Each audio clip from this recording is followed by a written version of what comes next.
Welcome to the debate. 1 मई 2026 का दिन। जरा आसमान में मंडराते फाइटर जेट्स और दुनिया के सबसे अहम व्यापारिक रास्तों में से एक हॉर्मुज़ जलडमरू मध्य में बिछी बारूदी सुरंगों की कल्पना कीजिए। हाँ, और आसमान छूती वैश्विक तेल की कीमतें भी। बिल्कुल। हम एक ऐसे ऐतिहासिक मोड़ पर खड़े हैं जहां अमेरिका और इजराइल की सैन्य ताकतों का सीधा और अभूतपूर्व रणनीतिक टकराव ईरान से हो रहा है। सवाल ये है कि इस आग को बुझाया कैसे जाए। और इसी सवाल पर आज हम इस वैचारिक और तथ्यात्मक विमर्श में चर्चा करेंगे। लेकिन आगे बढ़ने से पहले ये बता दें कि ये कार्यक्रम प्रोवेव एआई द्वारा प्रायोजित है। सही कहा आपने। और इसे स्टाइलो न्यूज़ द्वारा जनरेट किया गया है। जो लोग नहीं जानते उनके लिए बता दूं कि स्टाइलो न्यूज़ एक अत्याधुनिक एआई संचालित समाचार एप्लीकेशन है। मतलब ये स्टाइलो इंटेल ऑप्स सॉफ्टवेयर का कंज्यूमर वर्जन यानी उपभोक्ता संस्करण है। ये वो सॉफ्टवेयर है जो मुख्य रूप से सरकारी, सैन्य और व्यापारिक उद्यमों के लिए डिजाइन किया गया है। जिसका सीधा अर्थ यह है कि हमारे श्रोताओं को उन विशेष विश्लेषणात्मक उपकरणों का एक्सेस मिल रहा है जिनका उपयोग वैश्विक निर्णय निर्माता करते हैं। तो आज का हमारा मुख्य विमर्श उन सवालों पर केंद्रित होगा जो 2026 की भू-राजनीति को आकार दे रहे हैं। क्या ईरान को परमाणु हथियारों के निर्माण और इजराइल के खिलाफ प्रॉक्सी युद्ध जारी रखने की अनुमति दी जानी चाहिए? या फिर अमेरिका और इजराइल को इन गतिविधियों को पूरी तरह रोकने के लिए अपने सैन्य अभियान जारी रखने चाहिए? क्या इस सैन्य दबाव से गाजा और लेबनान में अंततः शांति स्थापित होगी? इसके अतिरिक्त मध्य पूर्व और यूरोपीय संघ को इस वैश्विक प्रयास में कैसे समर्थन देना चाहिए? मेरा स्पष्ट रुख यह है कि अमेरिकी और इजरायली सैन्य दबाव, जिसमें वर्तमान नौसैनिक नाकाबंदी भी शामिल है, ईरान के परमाणु मार्ग को रोकने और दीर्घकालिक शांति स्थापित करने के लिए पूरी तरह से अपरिहार्य है। देखिए, मेरा दृष्टिकोण इसके बिल्कुल विपरीत है। मैं मानती हूं कि वर्तमान सैन्य रणनीतियां समाधान के बजाय अस्थिरता का एक बड़ा बवंडर ला रही हैं। आप जिसे अपरिहार्य दबाव कह रहे हैं, वो वास्तव में वैश्विक अर्थव्यवस्था को दांव पर लगा रहा है। मेरी राय में बहुपक्षीय कूटनीति ही वैश्विक अर्थव्यवस्था और शांति को बचाने का एकमात्र व्यवहारिक मार्ग है। सैन्य बल अपनी सीमाएं पार कर चुका है और विफल हो रहा है। विफल हो रहा है। चलिए तथ्यों पर नजर डालते हैं। मेरी स्थिति बहुत स्पष्ट तर्कों पर आधारित है। ऑपरेशन एपिक फ्यूरी के तहत अमेरिकी और इजरायली अभियानों ने यह स्पष्ट कर दिया है कि आक्रामकता का जवाब केवल शक्ति से ही दिया जा सकता है। लेकिन क्या शक्ति से वास्तविक समाधान निकल रहा है? हमें वॉरेन बफे की उस गंभीर चेतावनी को याद रखना चाहिए कि ईरान का परमाणु हथियारों तक पहुंचना शीत युद्ध से भी अधिक खतरनाक है। श्रोताओं को यह समझना होगा कि शीत युद्ध में दोनों पक्षों के पास खोने के लिए बहुत कुछ था, लेकिन यहां हम एक ऐसे शासन की बात कर रहे हैं जो पर्दे के पीछे से हिजबुल्लाह जैसे प्रॉक्सी युद्धों को वित्तपोषित करता है। मैं समझती हूँ, लेकिन होर्मुज में अमेरिकी नौसैनिक नाकाबंदी कोई उकसावा नहीं है। यदि आप एक खतरनाक नेटवर्क की वित्तीय और सैन्य आपूर्ति श्रृंखला को नहीं काटते हैं, तो आप कभी भी उनके आतंकवाद को नहीं हरा सकते। मुझे खेद है, लेकिन मैं इस तर्क से बिल्कुल सहमत नहीं हूँ।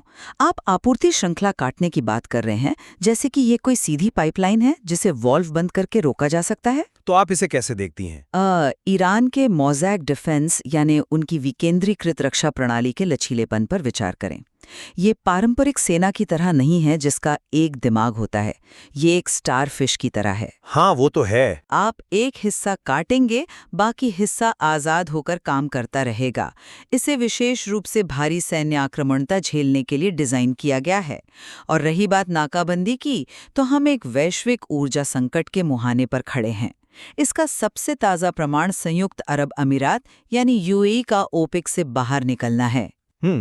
आप कूटनीति की वकालत कर रही हैं, लेकिन कूटनीति तब तक काम नहीं करती जब तक मेज पर बैठने वाले को ये ना लगे कि उसके पास हारने के लिए बहुत कुछ है। अच्छा? हाँ, अगर हम ऑपरेशन एपिक फ्यूरी के परिणामों का वस्तुनिष्ठ विश्लेषण करें, तो अमेरिकी रक्षा सचिव पीट हेग्सेथ के बयान बहुत स्पष्ट तस्वीर पेश करते हैं। उन्होंने पुष्टि की है कि 38 दिनों के अभियानों ने ईरान की पारंपरिक वायु रक्षा और उनकी नौसेना को भारी नुकसान पहुंचाया है। 1 मिनट, मैं आपको यहीं रोकना चाहूंगी। आप जो कह रहे हैं वो सुनने में बहुत अच्छा लगता है कि हमने उनके कमांड सेंटर उड़ा दिए और वे अंधे हो गए। लेकिन ईरान कभी भी अमेरिका के साथ पारंपरिक युद्ध लड़ने की योजना बना ही नहीं रहा था। तो उनकी रणनीति क्या है? उनकी रणनीति हमेशा असम्मित युद्ध यानी एसिमेट्रिक वॉरफेयर की रही है। आप कहते हैं कि उनकी नौसेना को नुकसान पहुंचा है, लेकिन उनका मॉस्किटो फ्लीट अभी भी पूरी तरह से बरकरार है और हुर्मुज़ में सक्रिय है। लेकिन अमेरिका के पास विशाल युद्धपोत हैं। लेकिन ईरान के पास अनगिनत तेज हमलावर नौकाएं और मिनी पनडुब्बियां हैं जो रडार से बच निकलती हैं। और आप कहते हैं कि उनकी वायु रक्षा टूट गई है। तो फिर 3 अप्रैल को अमेरिका ने अपने 2 अत्यधिक उन्नत विमान, एक F-15E और एक A-10 वॉरथॉग कैसे खो दिए? देखिए, कोई भी सैन्य अभियान बिना नुकसान के नहीं होता। लेकिन A-10 वॉरथॉग कोई साधारण विमान नहीं है। इसे टैंक किलर कहा जाता है। इसे मार गिराने का मतलब है कि उनकी मारक वायु रक्षा प्रणाली अभी भी काम कर रही है। और बात सिर्फ जमीन की नहीं है। ईरान अब अंतरिक्ष का उपयोग कर रहा है। अच्छा। हाँ, वे चीनी जासूसी उपग्रह TEO-1B का उपयोग करके अमेरिकी ठिकानों को सटीक रूप से ट्रैक कर रहे हैं। अगर वे अंधे हो चुके हैं तो वो अमेरिकी बेस की हर हलचल कैसे देख रहे हैं? मैं समझता हूं कि आप इन नुकसानों को इतना बड़ा क्यों मान रही हैं। विमानों का गिरना या उपग्रहों का उपयोग होना चिंताजनक है, लेकिन अगर हम आज ये सैन्य दबाव हटा लेते हैं तो क्या हम ईरान को बिना किसी बाधा के परमाणु हथियार बनाने की खुली छूट नहीं दे रहे हैं? आपका मतलब है कि हम बस... बिल्कुल। क्या आपने उत्तर कोरिया के मामले पर गहराई से विचार किया है?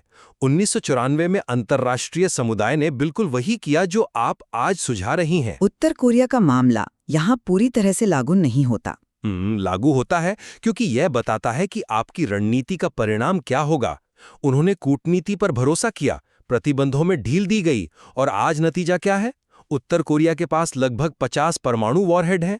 हम मध्य पूर्व में वही ऐतिहासिक गलती दोबारा नहीं दोहरा सकते। यह एक दिलचस्प तुलना है, लेकिन भौगोलिक और आर्थिक वास्तविकताएं बिल्कुल अलग हैं। आपने कहा कि नाकाबंदी से हम उन्हें धीमा कर रहे हैं, लेकिन क्या आपने विचार किया है कि इस दबाव की कीमत कौन चुका रहा है? हाँ, कीमत तो चुकानी पड़ती है। लेकिन हर बम विस्फोट का असर वैश्विक अर्थव्यवस्था पर पड़ता है। दुनिया की 20% तेल आपूर्ति हॉर्मुज़ जलडमरू मध्य से होकर गुजरती है। ईरान ने वाणिज्यिक जहाज़ों को कब्जे में लेना शुरू कर दिया है।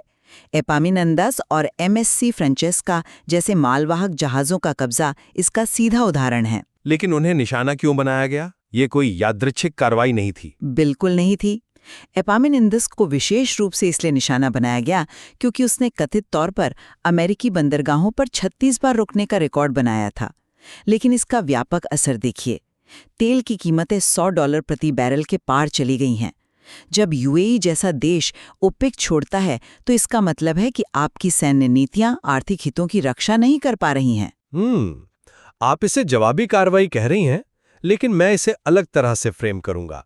ईरान वाणिज्यिक जहाज़ों के साथ जो कर रहा है वो स्पष्ट रूप से समुद्री डकैती है।